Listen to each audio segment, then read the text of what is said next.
Hello friends, welcome to my channel Technical Arquen. Today's topic Prime Implicant and Essential Prime Implicant. So go for it.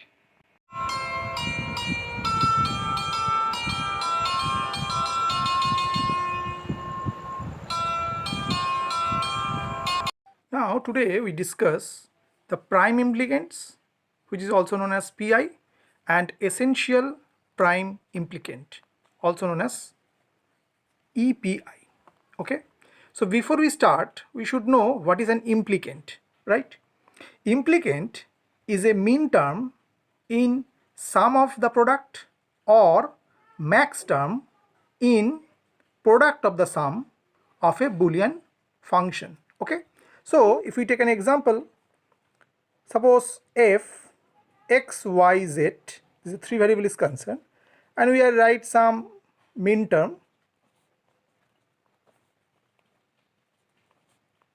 Okay, now these three individual are known as implicant.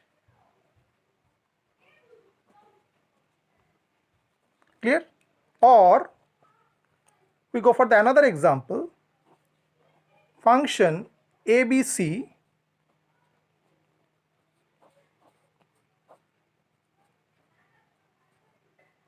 okay, so these two are same, is known as implicant of that Boolean function. Okay, now we define the prime implicants. Okay, so what is prime implicant? A group of square or rectangle made up of bunch of adjacent minterms or maxterms, whatever we take an example, which is allowed by definition of Karnaugh Map, are called prime implicants. Okay, so go for an example. Now this example is concerned, suppose this is a three variable Karnaugh Map and we are take for a minterm is concerned.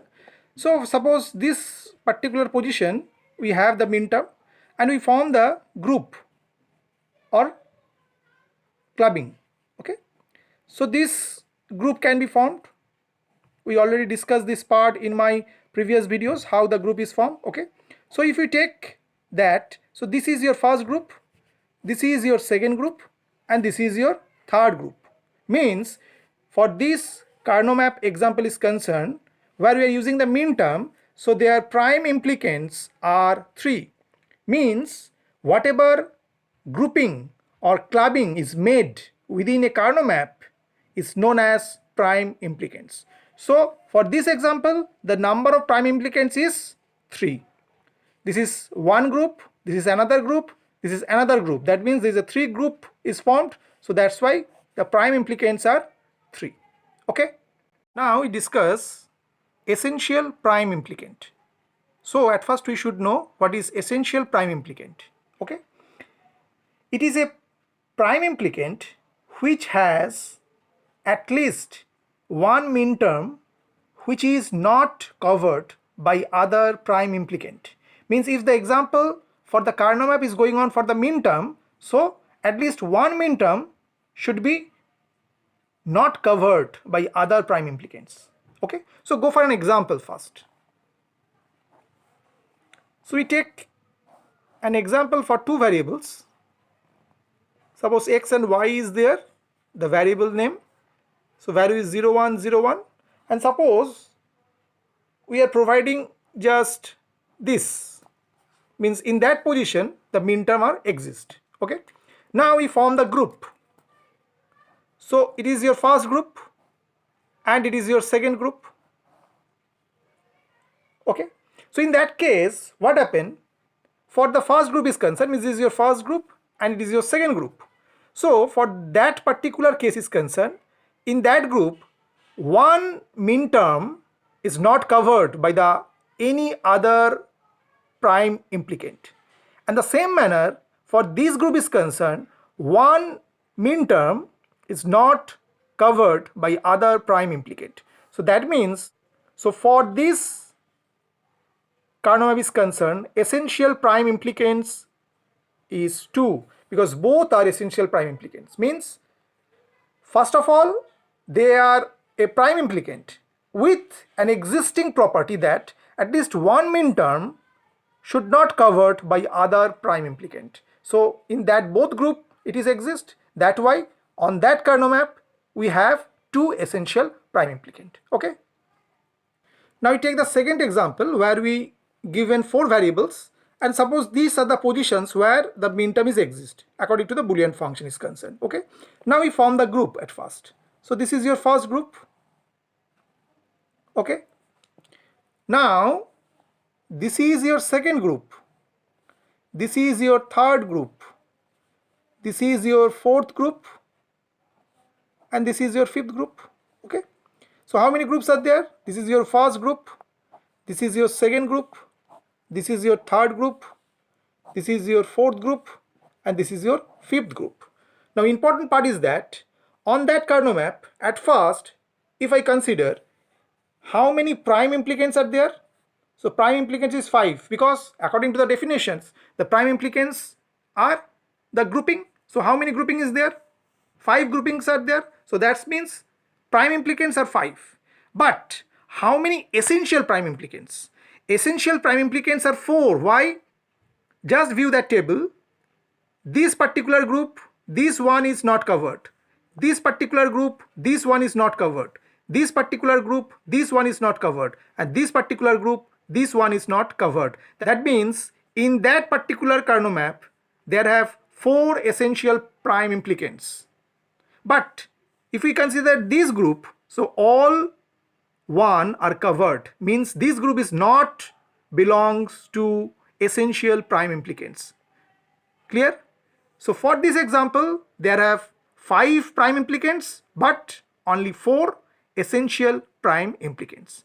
That means those prime implicants whose ones is not covered by the other prime implicants, or we can say another way.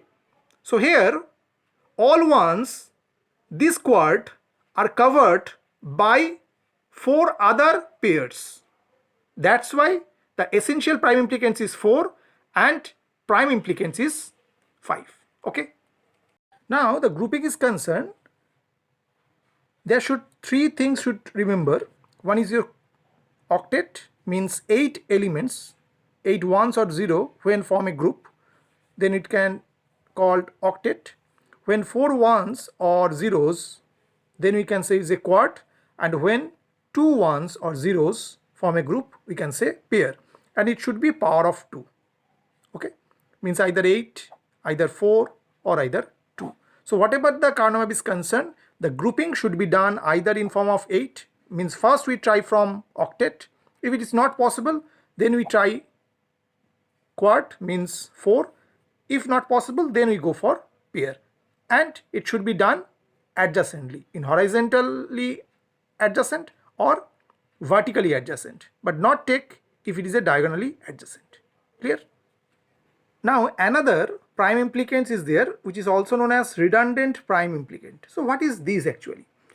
The prime implicants for which each of its minterm is covered by some essential prime implicants are known as redundant prime implicants. Okay, so go for an example. So we take a 3 variable Karnaugh map x, y, z, and the value is 0, 1, and there should be 4 column, value is 0, 0, 0, 1, 1, 1 and 1, 0, and suppose the minterm or exist in particular that position. Okay, now I am forming the group. So this is your first group, and the other groups are, suppose this is your another group, and this is your another group. So how many groups are there? This is your first group, this is your second group, this is your third group. So if I talking how many prime implicants are there, this is 3. How many essential prime implicants is 2. Why? Because this one for that group is not covered. For this group, this one is not covered by any other group. Okay. Now how many redundant prime implicant? So this is 1. Why? Because this group I am considering what happened? Both minterm is covered by other essential prime implicants. Clear? So if any group which is covered by essential prime implicants, then we can say this is a redundant prime implicant. Okay, I hope you have understood this topic. Thank you.